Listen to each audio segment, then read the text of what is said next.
Assalamualaikum warahmatullahi wabarakatuh. Kepada yang terhormat Ibu Dosen Aryani Dwi Kusumawardani, MPD, selaku dosen pengampu mata kuliah evolusi. Di sini saya, Ayu Setiawati dengan NPM 21110600016 akan mempresentasikan materi tentang evolusi manusia. Baiklah, untuk pertama yaitu pengertian evolusi. Evolusi dalam kajian biologi berarti perubahan pada sifat-sifat terwariskan suatu populasi organisme dari suatu generasi ke generasi berikutnya. Perubahan-perubahan ini disebabkan oleh kombinasi tiga proses utama, yaitu variasi, reproduksi, dan seleksi, di mana sifat-sifat tersebut dibawa oleh suatu gen yang diwariskan kepada keturunan suatu makhluk hidup dan menjadi bervariasi dalam suatu populasi. Ketika organisme bereproduksi, keturunannya akan mempunyai sifat-sifat yang baru. Sifat yang baru tersebut diperoleh dari perubahan gen akibat mutase atau transfer gen antar spesies.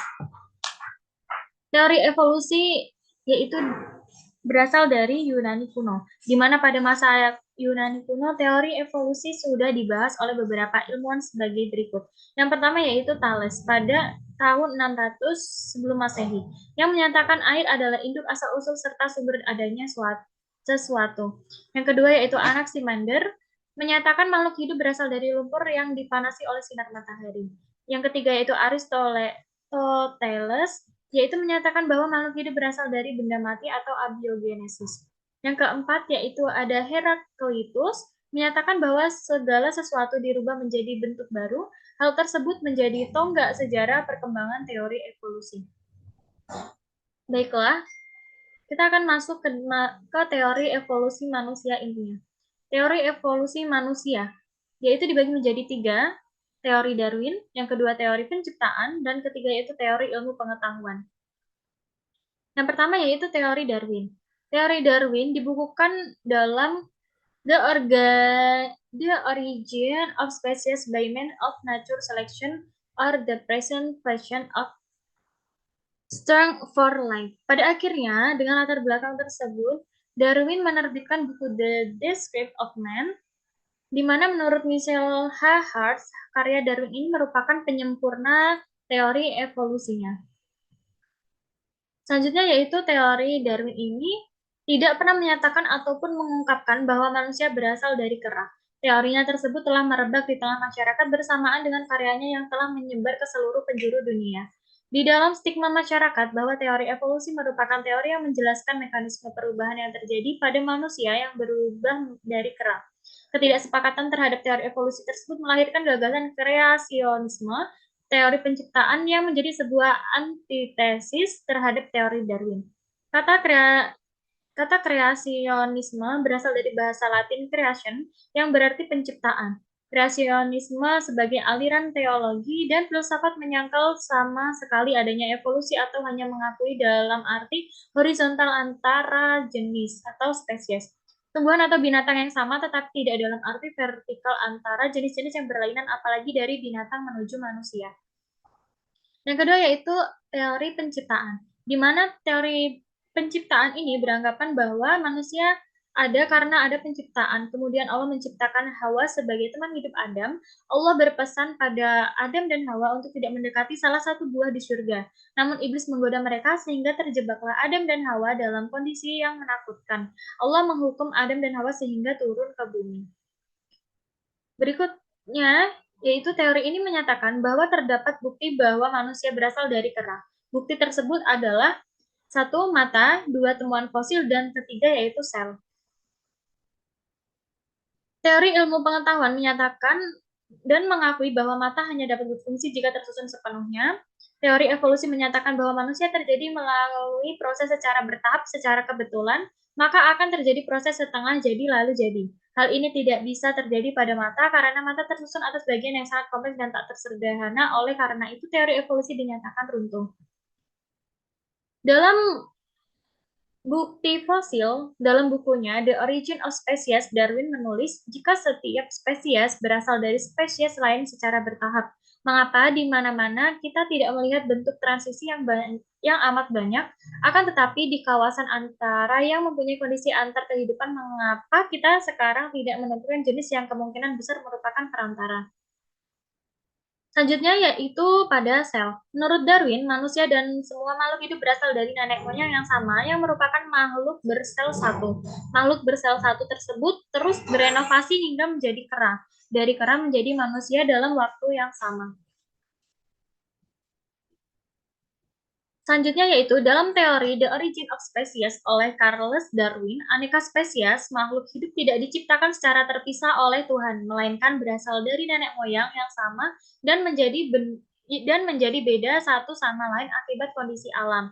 Darwin berpendapat bahwa manusia memiliki nenek moyang kera. Proses evolusi manusia yang diperkirakan berawal 4-5 juta tahun lalu, terdapat beberapa bentuk transisi dari nenek moyang hingga menjadi manusia modern. Menurut Darwin, skenario evolusi ini terdapat 4 kategori dasar. Yang pertama yaitu Australopithecus, Homo habilis, Homo erectus, dan Homo sapiens. Yang pertama yaitu Australopithecus. Australopithecus berasal dari kata Australis yang berarti selatan dan Pithesus berarti kera. Sehingga Australopithecus dapat diartikan kera yang berasal dari daerah selatan. Australopithecus ini hidup selama masa Pliocene dan Pleistocene 4 juta tahun silam dan menyebar ke penjuru benua sebelum diperkirakan punah 2 juta tahun kemudian. Muncul dugaan bahwa salah satu dari spesies Australopithecus berevolusi menjadi genus Homo. Kemudian, ciri-ciri dari Australopithecus ini yaitu anggota Australopithecus memiliki kombinasi sifat manusia dan kera, kemiripan dengan manusia karena dapat berjalan dengan 2 kaki di pedal namun belum berjalan dengan tegak. Australopithecus ini memiliki volume otak relatif kecil atau seperti volume otak pada kera. Gigi taring lebih kecil daripada yang ditemukan pada kera, serta gigi belakang mereka lebih besar dari manusia modern. Australopithecus ini memiliki ukuran rahang yang besar. Berikut ini dapat dilihat yaitu lokasi ditemukannya fosil Australopithecus berdasarkan rank waktu. Selanjutnya yaitu anggota paling awal yang ditemukan dari genus Australopithecus adalah Australopithecus anamensis, di mana ditemukan di Kenya Utara dekat Danau Turkana di Kanopoi dan Teluk Alia.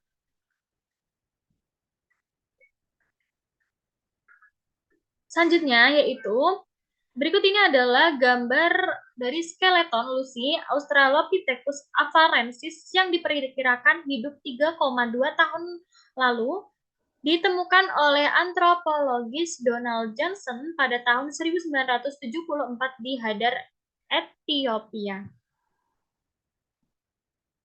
Kemudian, fosil-fosil ini ditemukan pada tahun 1924 di Taung, Afrika Selatan oleh Raymond Dart dari Universitas Witwatersrand. Kemudian, ini adalah gambar dari replika yang direkonstruksi dari tengkorak Australopithecus africanus yang ditemukan di Taung, Afrika Selatan yang diperkirakan hidup 2,4 juta tahun yang lalu. Fosil tersebut ditemukan pada tahun 1924 oleh antropologis Raymond Dart. Kemudian, pada tahun 2008, fosil Australopithecus sediba ditemukan berupa tulang rahang dan tulang selangka milik hominin pria yang diperkirakan berusia remaja. Ditemukan di luar Gua Malapa di daerah Transvaal, Afrika Selatan.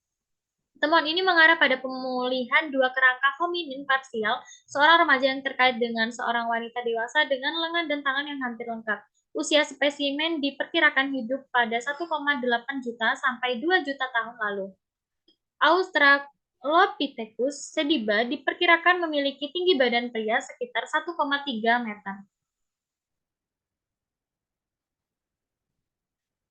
Kemudian, pada Homo habilis dapat diartikan sebagai manusia yang pandai menggunakan tangannya atau terampil. Homo habilis merupakan suatu spesies paling awal dari genus Homo yang hidup sekitar 2,5 juta tahun sampai 1,8 juta tahun yang lalu pada masa awal Pleistosen. Meskipun masih memiliki postur tubuh seperti kera, ape-like, Homo habilis diperkirakan telah mampu menggunakan peralatan primitif yang terbuat dari batu. Hal tersebut dibuktikan dengan ditemukannya peralatan-peralatan dari batu pada sekitar tempat ditemukannya fosil Homo habilis.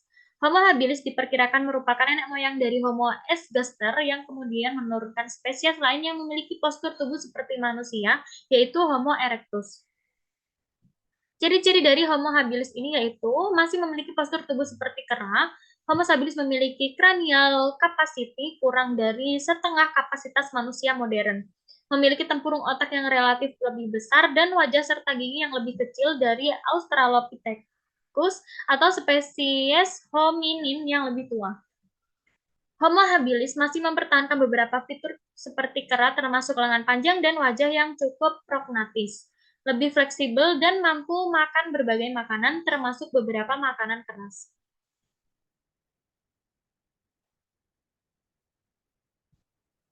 Bukti fosil Homo erectus pada tahun 1894, Eugene Dubois menemukan fosil berupa tulang paha, rahang, dan beberapa gigi di Irinil, Ngawi, Jawa Timur. Fosil manusia Jawa purba ini diberi nama Pithecanthropus erectus. Manusia purba ini diduga manusia pertama yang dapat berdiri tegak sehingga disebut Homo erectus. Fosil Pithecanthropus erectus yang ditemukan diperkirakan memiliki tinggi 1,5 hingga 1,6 meter dan telah mampu berjalan tegak serta volume otaknya sekitar 900 cm. Pithecanthropus erectus diduga telah mampu membuat perkakas sederhana dari batu berupa kapak genggam serta telah mengenal api. Pithecanthropus erectus diperkirakan hidup di zaman Pleistosen pertengahan atau antara 500.000 sampai 300.000 tahun lalu. Davidson Black pada tahun 1920 di Peking, sekarang Beijing, Cina, menemukan fosil manusia yang diberi nama Sinatopus pekinensis. Manusia Peking ini diperkirakan hidup pada zaman yang sama dengan Pithecanthropus erectus di Jawa, yaitu pada zaman Pleistosen pertengahan. Manusia Peking ini mempunyai volume otak 1075 cm kubik, lebih besar dari volume otak Pithecanthropus erectus. Keduanya memiliki postur tubuh yang sama, namun kebudayaan manusia Peking sudah lebih maju daripada manusia Jawa.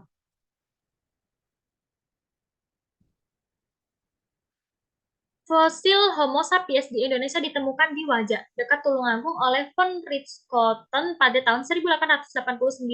Fosil ini merupakan fosil pertama yang ditemukan di Indonesia dan diberi nama Homo wajakensis atau manusia dari Wajak. Fosil diteliti ulang oleh Eugene Dubois. Manusia purba ini memiliki tinggi 130 sampai 210 cm, berat 30 sampai 150 kg dan volume otak antara 1350 sampai 1450 cc. Homo wajakensis diperkirakan hidup antara 25.000 sampai 45.000 tahun yang lalu. Homo wajakensis memiliki persamaan dengan orang Australia purba atau Australoid. Berikut ini adalah skema reng waktu kehidupan manusia purba. Bisa dilihat ada beberapa jenis dan bentuk tengkorak kepala pada manusia. Situs Homo heidelbergensis dan Homo sapiens telah berada di Afrika, Eropa, dan Asia yang diperkirakan tidak mengalami kepunahan. Selanjutnya yaitu keterkaitan evolusi budaya dan evolusi manusia. Charles Darwin menekankan kelanjutan antara perkembangan diferensiasi biologi spesies primata tingkat tinggi ke munculnya manusia. Darwin menekankan pada perubahan kuantitatif dan memahaminya dalam pergerakan gradual yang melakukan perubahan menuju manusia modern. Sementara itu, Engels meyakini adanya lompatan kualitatif, yaitu terputusnya evolusi budaya dan evolusi biologis. Di dalam evolusi manusia, kerja merupakan ambang batas yang memisahkan manusia dari kera. Kerja berasal dari proses material tetapi kemudian melampauinya. Dalam istilah dialektika, kerja merupakan negasi atau alam yang telah mengangkat manusia melampaui alam fisik meski tidak lantas mempunyai manusia berada di alam sepenuhnya. Aktivitas kerja menjadikan manusia menjadi bagian alam yang aktif mengubah dan karenanya manusia juga ikut berubah di dalamnya.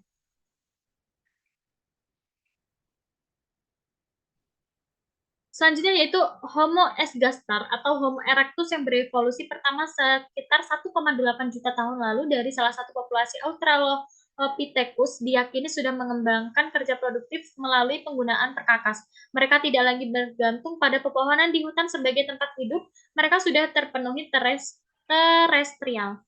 Banyak temuan fosil ergaster dan erectus juga ditemukan belulang hewan besar.